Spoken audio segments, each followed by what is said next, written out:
शिव महापुराण की कथा तो ये तक कहती है कि आप यदि अपने माता पिता के चरणों की भी सेवा कर रहे हो, माता पिता के चरणों की सेवा में भी लगे हुए हो, माता पिता के चरणों की सेवा में भी अगर तत्पर हो, तो भी निश्चित है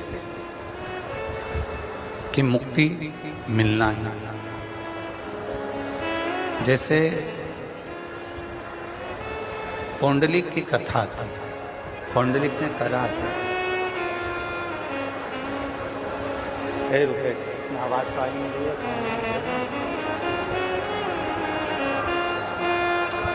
तो कैसे जाओ? यहाँ तो आवाज ही नहीं है। उनको भेजना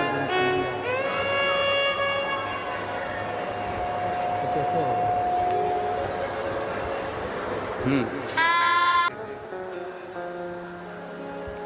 पर शिव महापुराण की कथा कहती है, भगवान शंकर का चरित्र कहता है, शिव तत्व कहता है, शिव पुराण कहती है कि चिंता को छोड़कर तुम्हारे बस में जितना है कम से कम उतना तो करो।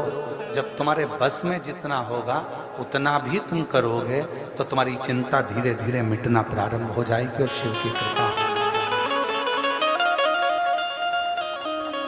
आज व्यक्ति के बस में जितना है वो उतना भी नहीं करना चाहता।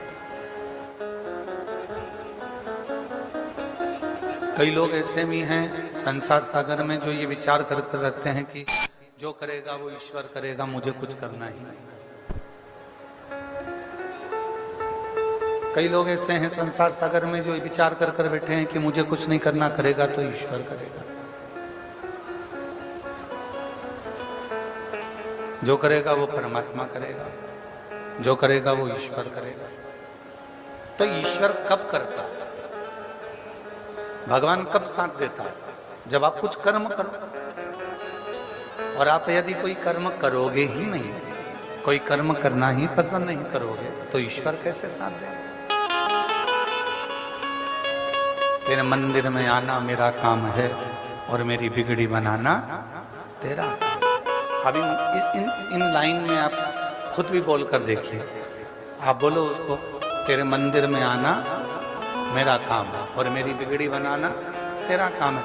मतलब बिगड़ी कब बनाएगा? तेरे मंदिर में जब मैं आऊंगा। मतलब मैंने प्रयास करा तेरे मंदिर में आने का, मैंने प्रयास करा तेरी कथा को श्रवण करने का, मैंने प्रयास करा तेरे मंदिर में जाकर एक लोटा जल चढ़ाने का, मैंने प्रयास करा तेरे शरणागति ग्रहण करने का, मैंने प्रयास करा श्री शिवाय नमस्तुभ्यम बोलने का, मैंने प्रयास करा भगवान की भक्ति करने का। जब अपन प्रयास करेंगे तो ये निश्चित है कि भगवान देव अधिदेव महादेव करुणा जरूर करेंगे, ये निश्चित है। और जब हम प्रयास ही ना करें, हम प्रयास करते ही नहीं, हम सोचे कि जो कुछ करेगा सब ईश्वर करेगा, जो कुछ करेगा सब ईश्वर करेगा, जो कुछ करेगा सब ईश्वर करेगा, जब इसी चीज में उलझे रह जाए तो जीवन का कोई सुख हम मिल नहीं सकता। तेरे मंदिर में आना मेरा काम है और मेरी बिगड़ी बनाना तेरा।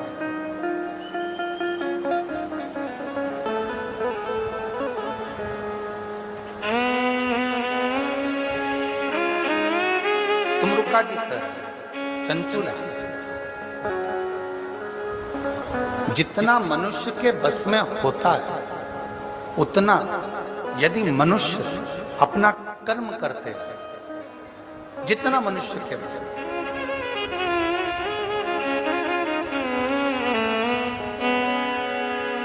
तो मानव अपने लक्ष्य तक पहुंच जाएगा। और शिव पुराण क्या कहती है? कोई भी कर्म बेकार नहीं होता, उसका फल जरूर मिलता। संसार सागर में जन्म लेने वाला मनुष्य जो करता है उसका फल 100 गुना मिलता जरूर है। एक चावल का दाना मनुष्य पृथ्वी में बोता है, 100 चावल के दाने प्राप्त करता है। एक गेहूं का दाना पृथ्वी में बोता है, 100 गेहूं के दाने प्राप्त करता है। एक सोयाबीन का दाना पृथ्वी में बोता है, 100 सोयाबीन के दाने प्राप्त करता है। एक तिल्ली जमीन में बोता है, 100 तिल्ली प्राप्त करता है। उसी तरह मनुष्य एक गाली अगर किसी को देता है तो 100 गाली उसको सुनने को भी मिल जाती है। और एक अच्छी वाणी अगर मुख से बोलता है तो 100 जगह से उसकी बड़ाई हो जाती है। उसी तरह एक अच्छा कर्म जब हम अपनी जिंदगी में करते हैं तो 100 अच्छे कर्म वाले हमसे जुड़कर हमारी मंजिल तक हमें पहुंचाने का प्रयास है। वो 100 गुना अपने आप होगा।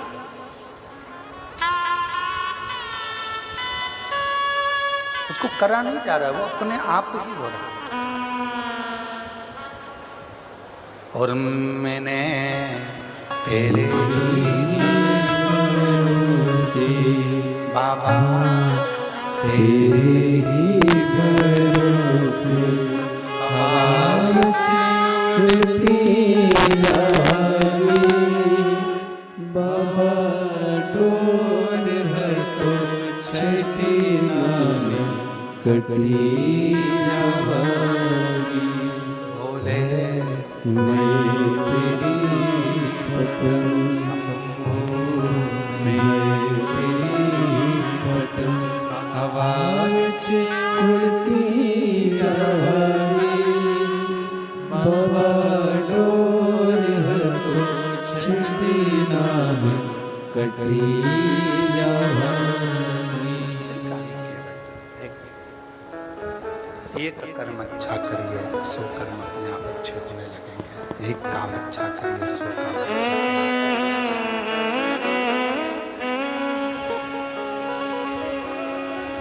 कर्म कोई बुरा नहीं होगा, जिस कर्म को करोगे वो सारे कर्म अच्छे हैं। कोई कर्म बुरा नहीं। आवाज तो बढ़ा लो, आवाज नहीं आ रही है, पब्लिक भी परेशान हो रही है। एक कर्म अच्छा करोगे, 100 कर्म अपने आप अच्छे होंगे। कर्म श्रेष्ठ है। और मत बुरे कर्म कर बंदे वरना पछताएगा, भगवान की आंखों से तू बच नहीं पाएगा, तू बच नहीं पाएगा। हरि ज्ञानी मत करना दानी, ज्ञानी मत करना दानी। तेरे कर्म का फल भी तू ही पाएगा, जैसा किया तूने तेरे आगे आएगा। और याद रखना, 33 कोटि देवता में यदि परीक्षा लेने का हक किसी का है तो वो देवाधिदेव महादेव का, शिव का। और रिजल्ट देने का भी अगर हक किसी का है तो वो देवाधिदेव महादेव का। हमने पहले भी कथा में काज फिर कहते हैं, तुम मंगलवार का व्रत कर लो, बुधवार का कर लो, चाहे शनिवार का कर लो, चाहे इतवार का कर लो, कोई भी व्रत कर लो, तीज का कर लो, चतुर्थी का कर लो, अष्टमी का कर लो, नवरात्रि का कर लो, चाहे तुम जिसका व्रत कर लो, उस व्रत तुम किसी भी देवता का करोगे पर फल तुम्हें मिलेगा तो केवल शिव जी के पास आकर ही मिलेगा। व्रत तुमने किसी भी देवता का करा है, देवता भी फल देने से पहले शंकर जी से पूछते हैं कि इसने मेरा ये व्रत धारण करा था, पृथ्वी पर रहकर इसने व्रत किया था, इस व्रत का पुण्य फल आपको देना है। तब शिव जी उस व्रत का पुण्य फल निकालकर उसको देते हैं। शंकर हैं, बोलो बोलो सत्य है कि गलत है? तुम्हारे स्कूल का रिजल्ट कौन बनाएगा? तुम्हारे टीचर, क्लास टीचर तुम्हारे क्लास का रिजल्ट बनाते हैं, स्कूल का टीचर स्कूल का रिजल्ट बनाता है। उसी तरह पृथ्वी का रिजल्ट कौन बनाएगा?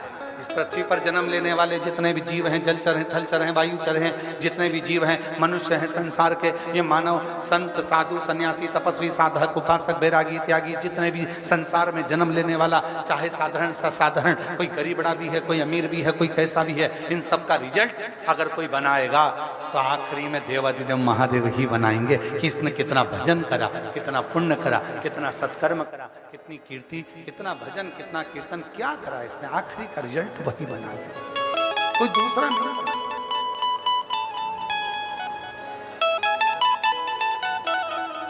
बच्चे क्या करते हैं, अब बच्चों से समझदारी सीख लो। बच्चे क्या करते हैं, मम्मी कितनी समझदार होती है, बच्चे की कोचिंग ट्यूशन कहाँ लगाती है, क्लास टीचर के। क्लास टीचर क्या क्यों लगाती है, एक दो नंबर अगर थोड़े गड़बड़ हो भी जाएंगे तो ये साल भर उसकी यहाँ ट्यूशन जाएगा तो वो एक दो नंबर कहीं ना कहीं बढ़ा देगी। क्लास की टीचर है। इसीलिए आपसे निवेदन है, शंकर जी के मंदिर में ट्यूशन लगा लो, एक लोटा जल चढ़ाने रोज जाते रहोगे तो नंबर बढ़ाता रहेगा। ये कौन सा नंबर, कहा दुख काटने का, तकलीफें काटने का, कष्ट काटने का, परेशानियां काटने का। जो तुम्हारे जीवन में दुख है, कष्ट है, परेशानियां हैं, जो तुम्हारे जीवन में तकलीफें हैं, उसको काटने का नंबर मेरा शिव बढ़ाता रहे, मेरा शंकर बढ़ाता रहे।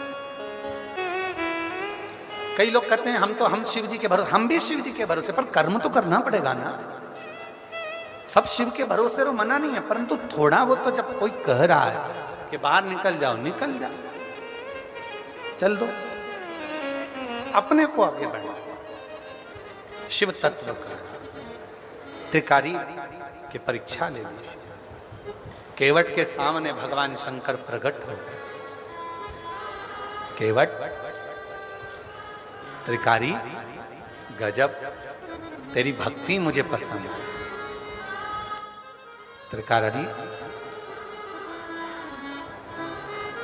मेरा एक नियम है, मेरे मंदिर में गुआरी लगाने वाला, मेरे मंदिर में दीप जलाने वाला, मेरे मंदिर में लेपन करने वाला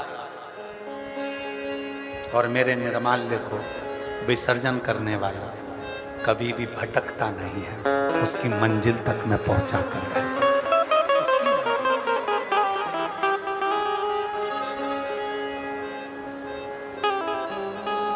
मेरी जीजियों, किसी किसी मंदिर में पुजारी जी नहीं है, किसी किसी मंदिर में पंडित जी नहीं है। शंकर जी का मंदिर है गांव में, उसमें पुजारी जी नहीं है, पंडित जी नहीं है, उसमें कोई सेवादार नहीं है, और माताएं उसमें पशुपति व्रत कर रही हैं। जरा समझना है, और जिसको समझ में आ जाए तो वो दूसरे को भी समझाना। माताएं पशुपति व्रत कर रही हैं। गांव की 15 माताओं ने, 25 माताओं ने, 10 माताओं ने, 8 माताओं ने पशुपति व्रत करा। अब 8 माता जब पशुपति व्रत करेगी, मंदिर में जाएगी, प्रसाद के 2 हिस्से रखकर आएगी। ठीक है, समझ में आ रही है ना सभी को? प्रसाद के वो 2 हिस्से रखकर आएगी। अब 8 माता जब प्रसाद के 2 हिस्से रखे तो वो 2 हिस्से रखने पर तो 16 हिस्से तुम इकट्ठे हो गए। अब तुम्हारा क्या काम है? कई माताएं डरती है, प्रसाद को मैं उठाऊं कि नहीं उठाऊं, प्रसाद का मैं क्या करूं जो वो रख के गई है। तो आपका काम क्या है?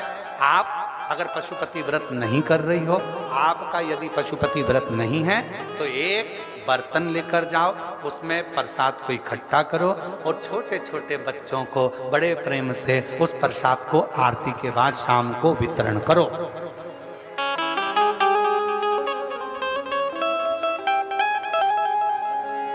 उस प्रसाद का वितरण करो।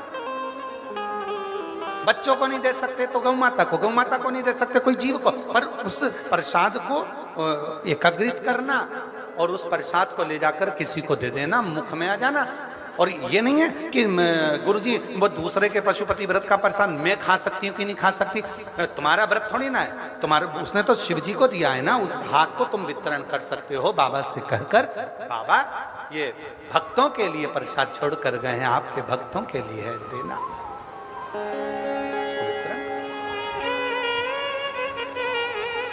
और अगर कहीं पुजारी जी हैं कहीं पंडित जी हैं, कहीं विद्वत ब्राह्मण विराजमान हैं मंदिर में, तो वो तो करते ही हैं, वो तो सब प्रसाद बांट ही देते हैं। पर कहीं कोई कोई शिवालय ऐसे भी हैं, हो सकता है आपके गांव में कोई मंदिर शंकर जी का ऐसा जहां कोई पुजारी जी ना हो, कोई पंडित जी ना हो, कोई विद्वत जन ना हो, तो वहां कोई प्रसाद चढ़ा कर चले गए, रखा रिया रखा रिया रखा रिया।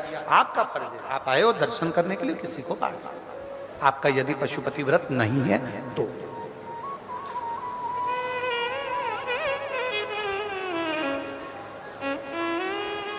सेवा का फल मिलता है। सेवा किसी भी रूप में, किसी भी रूप में सेवा।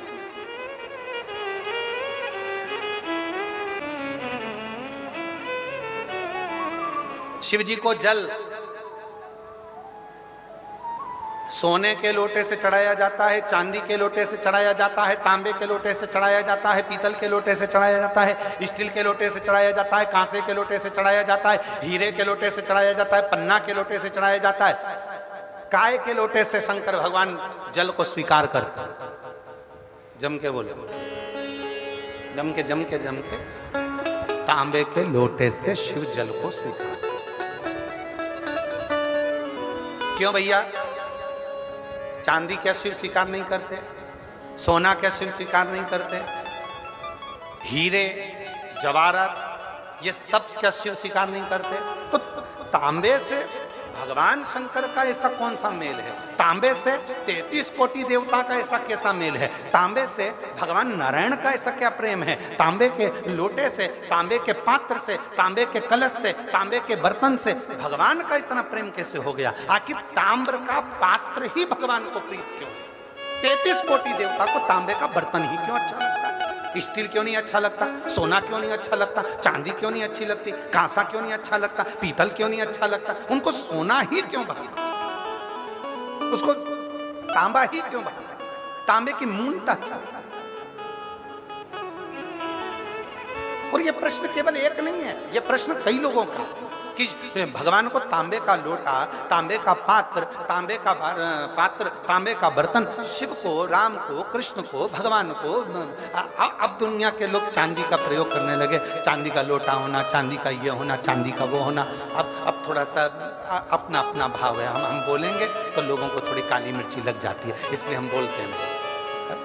अब लोगों का मन का भाव हो गया कि हम करोड़पति हैं तो चांदी से अभिषेक करेंगे, हम धनपति हैं तो शिव जी को, राम जी को, कृष्ण जी को, मेरे भगवान को, 33 कोटि देवता को अगर कोई पात्र अच्छा लगता है तो वो तांबे का पात्र अच्छा लगता है, बाकी के पात्र से कोई मतलब नहीं।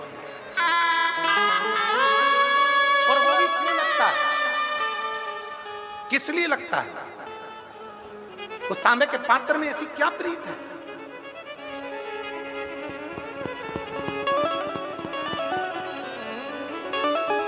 उसमें ऐसी क्या प्रीति आ गई? तो उसका भी वर्णन हमारे यहाँ शिव महापुराण में। और अगर शिव पुराण में नहीं पढ़ सकते तो वराह पुराण, और वराह पुराण गीता प्रेस गोरखपुर की लेकर आना, और वराह पुराण में उसका अध्ययन करिएगा, वराह पुराण में उसको पढ़िएगा। पृष्ठ संख्या 227, अध्याय 129, वराह पुराण आप उसमें पढ़िएगा। एक चरित्र मिलेगा बड़ा सुंदर। शिव का एक भक्त है, पर है असुर, राक्षस है, असुर है, असुर प्रवृत्ति है उसकी, और नाम है उसका गुड़ाकेश। उसका नाम है गुड़ाकेश। और वो गुड़ाकेश वराह पुराण कहती है वो गुड़ाकेश असुर है, बहुत उपद्रव मचाता है, बहुत उत्पात मचाता है, बहुत उत्पात।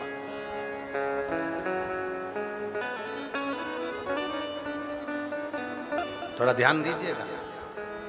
चांदी के बर्तन से अगर आप पूजन कर रहे हो तो चांदी के बर्तन को सिद्ध करना पड़ेगा। सोने के बर्तन से अगर आप पूजन कर रहे हो तो सोने के बर्तन को सिद्ध करना पड़ेगा। स्टील के बर्तन से आप पूजन कर रहे हो तो स्टील के बर्तन को सिद्ध करना पड़ेगा। केवल एक पात्र होता है तांबा, जिस पात्र को सिद्ध नहीं करना पड़ता वो अपने आप सिद्ध रहता है, अपने आप।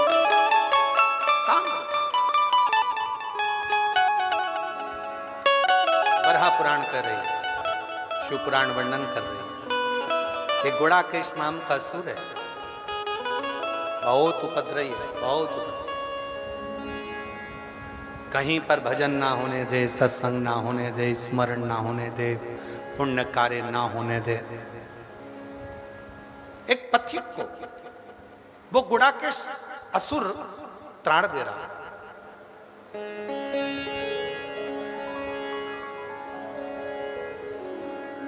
बहुत ताड़ दे रहा। अब वो गुड़ाकेश असुर जब बार बार तार दे रहा था तो वहीं से उसी समय पर नंदी का निकलना हुआ, नंदी का आगमन हुआ, नंदी का। और नंदी निकल कर जा रहे थे। उन्होंने देखा कि कोई असुर एक पथिक को कष्ट दे रहा है, कोई असुर पथिक को कष्ट दे रहा है। नंदी रुक गए और नंदी ने रुक कर कहा, भाई तुम कौन हो? वो असुर हंसा, हंसकर कहा कि मैं गुड़ाकेश असुर हूं, जाओ यहां से, नहीं तो तुम्हें भी त्राण देना प्रारंभ कर दूंगा, कष्ट देना प्रारंभ कर दूंगा। नंदी थोड़ा मुस्कुराए और कहा, ए भाई तो इनको क्यों कष्ट दे रहा? इस पथिक ने क्या बिगाड़ा? क्या बिगाड़ा?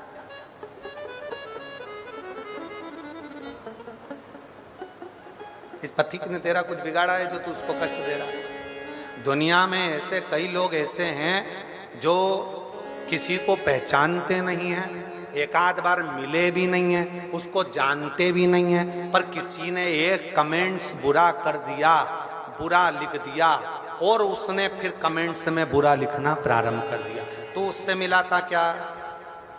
तू एक आध बार उससे मिलकर आया था क्या?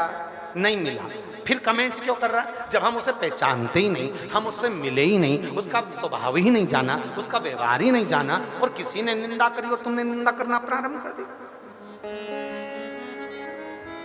किसी ने निंदा करी और तुमने निंदा करना चालू कर दी। पड़ोसन को क्या मालूम कि तेरी पड़ोसन की बहू कैसी है, और तू आते से ही बस उसने निंदा करी और तूने बोलना हाउरी होगी तेरी बहू ऐसी होगी। एक आध बार बहू से मिल तो लेती कि बेटा तू क्या घर में काम नहीं करती है? एक बार मिल तो लेती कि बेटा क्या तेरे माँ बाप के संस्कार नहीं है? एक बार मिल तो लेती। पर सास ने कह दिया कि बहू बुरी है, तुमने मान लिया कि बहू बुरी है। ऐसे ही संसार में कई लोग हैं जो कह देते हैं वो बुरा है, तो लोगों ने मान लिया हो सकता है वो महाराज ऐसा ही हो सकता है वो व्यक्ति वैसा ही हो सकता है वो व्यक्ति बुरा ही हो सकता है वो बहू बुरी हो सकता है वो सास बुरी हो। कैसे मान लिया? ना तुम मिले, ना बात करी, ना कभी उससे चर्चा करी, और तुमने बुरा बोलना चालू कर दिया। केवल निंदा सुनकर, केवल बुराई सुनकर, केवल निंदा भीतर उतार कर तुम निंदा में लग गए। नहीं, जो महापुराण की कथा कहती है कभी ऐसा ना करिए, अपने मन में ये विचार रखिए, अगर कोई निंदा कर भी रहा है तो उसको कह दो मैं तो उसको जानती ही नहीं, तो मैं बुरा कैसे बोलूं? मैंने उसको पहचानती नहीं तो मैं कैसे अनसन बोल दूं? मैं कैसे गलत बोल दूं? मैं तो मिला ही नहीं उससे, तो मैं कैसे बोलूं उसको?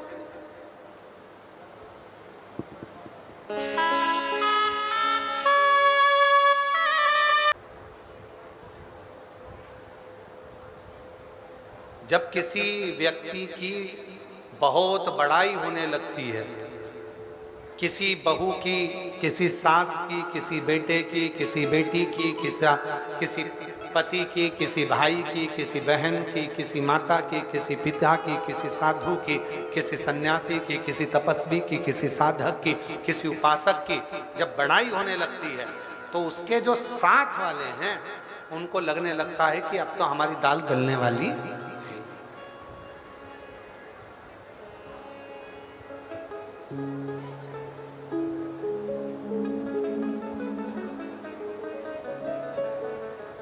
भारत की भूमि पर एक ज्योतिर्लिंग ऐसा है जो ईर्ष्यालुओं की ईर्ष्या भी समाप्त कर देता, और वो ज्योतिर्लिंग है त्र्यंबकेश्वर महादेव। त्र्यंबकेश्वर गौतम बाबा पर गौ हत्या का दोष लगा दिया था। गौतम ऋषि पर गौ हत्या का दोष लगा था। गौतम बाबा पर जब गौ हत्या का दोष लगा,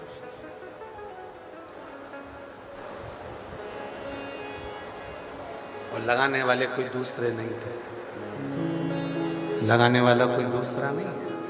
गौतम बाबा पर जो गौ हत्या का दोष लगाया था वो किसी दूसरे ने नहीं लगाया था, कोई दूसरा नहीं लगाया। गौतम बाबा पर जो गौ हत्या का दोष लगा था वो गौतम बाबा के ही आश्रम के नजदीक में कुछ और भी निवास करते थे। उन्होंने देख लिया कि गौतम बाबा तो दिन भर तप साधना में, भजन में, कीर्तन में, स्मरण में, भक्ति में, भजन में, नाम जाप में, कीर्तन में डूबे रहते हैं, और गौतम बाबा का वर्चस्व तो सब दूर फैला हुआ है। तो क्या करा, पड़ोसियों ने विचार करा कि इस गौतम ऋषि के ऊपर गौ हत्या का दोष लगा। गणेश जी को गाय बनाया, गौतम बाबा के आश्रम में पहुंचाया। आश्रम में जाकर गौतम ऋषि के आश्रम में कह दिया कि तुम गौ माता का रूप रख कर जाना, दुबरी पतरी गाय बनकर जाना, प्राणों को त्याग देना। ऋषियों के कहने पर गौतम बाबा के आश्रम में जाकर गणेश जी जो लीला रख कर गए थे, उन्होंने अपने प्राणों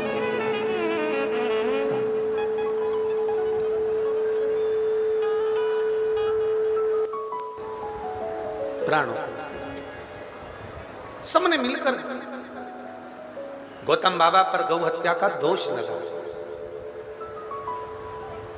संसार का मनुष्य, एक मानव और एक महादेव, दोनों में अंतर है। मानव दोष देखता और महादेव किसी में दोष नहीं देखते, वो केवल गुण देखते हैं, केवल गुण। आप स्नान करें कि नहीं करें, महादेव को मतलब नहीं। आपने कौन से कपड़े पहने, महादेव को मतलब नहीं। आपने क्रीम पाउडर लगाया कि नहीं लगाया, महादेव को मतलब नहीं। कौन सी गाड़ी में चल रहे हो, महादेव को मतलब नहीं। महादेव को तुम्हारी गाड़ी से मतलब नहीं है, महादेव को तुम्हारे आभूषण से मतलब नहीं है, महादेव को तुम्हारे कपड़े से मतलब नहीं है, महादेव को तुम्हारे साज और श्रृंगार से मतलब नहीं है। महादेव को अगर केवल महादेव देखते हैं तो केवल तुम्हारा गुण देखते हैं कि तुम किस भाव से, किस आनंद के साथ में आप भगवान शंकर के पास आए हो। आपके मन में कोई कपट तो नहीं है, आपके हृदय में कोई छल तो नहीं, आपके हृदय में कोई भेद तो नहीं है, आपके हृदय में कोई गलत भाव तो नहीं है। महादेव केवल वही देखकर तुम्हारे सामने, तुम्हारे गुण देखकर महादेव प्रसन्न हो जाते हैं। केवल गुण देखते हैं महादेव, उसके सिवा कुछ नहीं देखते, केवल गुण के सिवा कुछ नहीं देखते।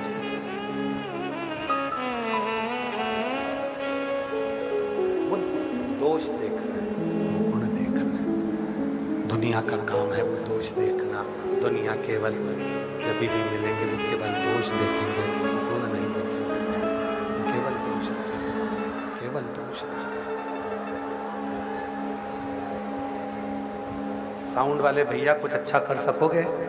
शंभू शंभू शंभू शंभू शंभू शंभू।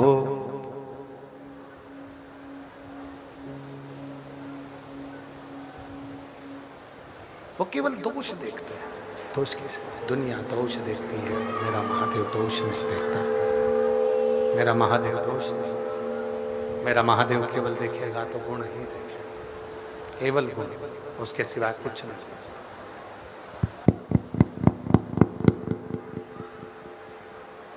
केवल शिव गुण देखते हैं, उनके पास में दोष देखने का काम। क्या पहने हो उससे मतलब नहीं है, क्या धारण करे हो उससे भी मतलब नहीं, क्या कर रहे हो उससे भी मतलब नहीं। इसीलिए हमारे शिव जी के सामने जब हम लोग स्तुति आप लोग करते हैं, भगवान शंकर को धतूरा कौन कौन चढ़ाता है? कभी तो चढ़ाया होगा धतूरा, चढ़ाया है कभी धतूरा? क्यों चढ़ाते हैं? ये आंख का फूल भगवान शंकर को क्यों चढ़ाते हैं? किस लिए चढ़ाते हैं? शिव जी को आंख का फूल प्रिय है इसलिए चढ़ाया जाता है। शिव जी को धतूरा प्रिय है इसलिए चढ़ाया जाता है। पर शिव महापुराण की कथा कर रही है, आप में से कितने लोग हैं जिनको कांटे प्रिय है? आपको कांटा प्रिय है क्या? सभी को फूलों की सेज अच्छी लगती है, मखमल का गादी तकिया अच्छा लगता है, किसी को कांटा अच्छा नहीं लगता। तो शंकर भगवान को धतूरा क्यों अच्छा लगेगा? शिव जी को आंख का फूल क्यों अच्छा लगेगा? पर शिव जी तुमसे आंख का पुष्प लेते हैं, शिव जी तुमसे धतूरा लेते हैं। उसका कारण क्या है? उसका एक कारण है, हम धतूरा भगवान को इसलिए देते हैं कि बाबा ये धतूरे में जैसे कांटे हैं, मेरी जिंदगी में भी बहुत कांटे हैं बाबा, ये कांटों से भरा हुआ मेरा जीवन है बाबा, ये कांटों से भरा हुआ मेरा जीवन है बाबा। बस इस कांटे भरे जीवन को मैं किसी को नहीं दे सकता, दूंगा तो केवल तुझे ही दूंगा।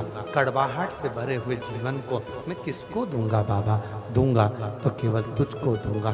तू इस धतूरे को जैसे स्वीकार करे, तू जैसे इस आँख के पुष्प को स्वीकार करे बाबा, वैसे ही मुझे भी तू स्वीकार कर लेना, मुझे भी अपनी शरणागति देना, मुझे भी अपना बना लेना। बस उस तरह से भगवान को समर्पित कर दो। शिव की स्वीकृति, शंकर की भगवान शंकर की स्वीकृति में भगवान शंकर के शिव को प्रीता नहीं।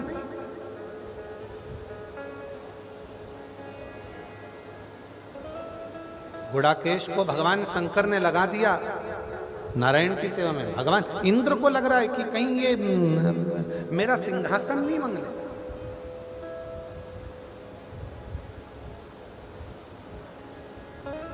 बड़ी बहू ज्यादा सेवा करती है तो छोटी बहू को लगने लगता है कहीं मम्मी इसको सोने की अंगूठी ना दे दे, और छोटी बहू ज्यादा सेवा करती है तो बड़ी को लगने लगता है कहीं सास इसको कुछ ना निकाल कर दे दे।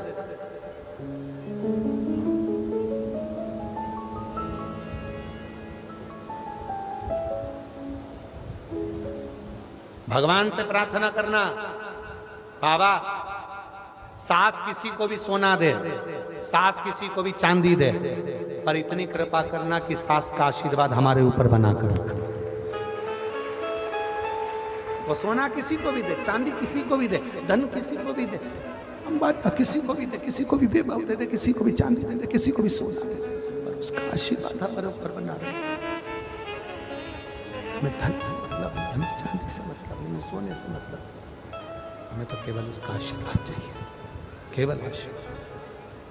भगवान शंकर ने कहा, ए गुणाकेश, मैं तुझे वर देता हूं, सारी धातु में एक धातु तांबा जो तेरे शरीर से उत्पन्न हुआ है, उस तांबे को मैं वर देता हूं। सारी धातु को ईश्वर के पास आने के लिए सिद्ध करना पड़ेगा, पर तांबे का कोई भी पात्र सिद्ध करने की जरूरत नहीं पड़ेगी, स्पर्श मात्र सिद्ध हो जाता है। स्पर्श।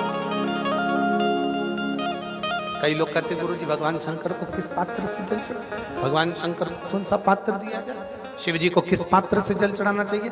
तांबे का पात्र शंकर भगवान को आप जल चढ़ाते हो, तांबे का पात्र अपने आप में सिद्ध है। तांबे के पात्र में सिद्धता है, तांबे के पात्र को सिद्ध करने की जरूरत नहीं पड़ती, तांबे के बर्तन को सिद्ध करने की जरूरत नहीं पड़ती, तांबे के पात्र को सिद्ध करने की जरूरत नहीं पड़ती। तांबे का पात्र अपने आप में सिद्ध होता है, उसको तो केवल आपने जल चढ़ाए और उसमें सिद्धता रहती है।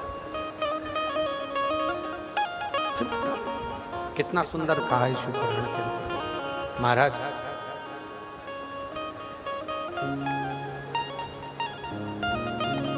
जब हम घर में से तांबे के लोटे में जल भरकर शिव जी के मंदिर में लेकर जाते हैं, जब हम घर से जल भरकर तांबे के लोटे में शंकर भगवान के मंदिर में पहुंचते हैं जल लेकर, तो हमारे घर का जो सारा तकलीफें हैं, कष्ट हैं, हम बाबा देवादिदेव महादेव को कहने के लिए, उसके चरणों में छोड़ने के लिए कि हमारे जीवन में ये दुख, ये कष्ट, ये तकलीफ है, आप इसको स्वीकार कर लीजिए, हमारे जीवन में ये कष्ट, ये तकलीफ से सब मिट जाए। शिव को समर्पित करने के लिए जाते हैं, भगवान शंकर को समर्पित करने के लिए।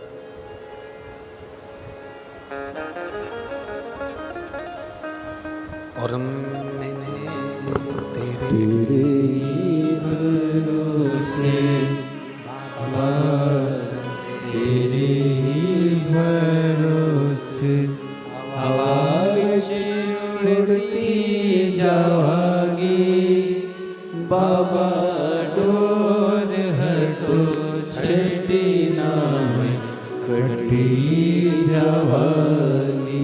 भोले मैं तेरी पतन शंभू, मैं तेरी पतन। ईश्वर की शरणागति में, उस ईश्वर के चरणों में समर्पित। इसलिए प्रतिदिन अपने घर से एक लोटा जल लेकर जाओ। प्रतिदिन अपने घर से जल लेकर शिव जी के शिवालय तक, भगवान शंकर के मंदिर तक जाइए, शिव के शिवलिंग तक जाइए। जब आप भगवान शंकर के शिवलिंग को समर्पित करोगे,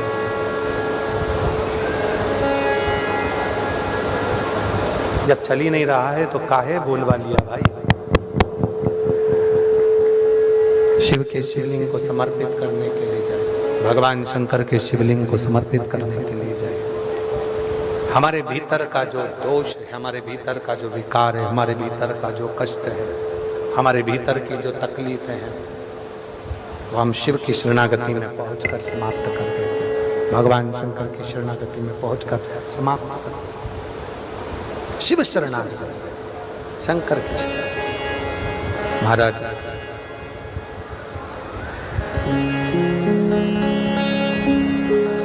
ताम्र का पात्र, सोना चांदी हीरा पन्ना के पात्र से भी ज्यादा सिद्ध माना गया।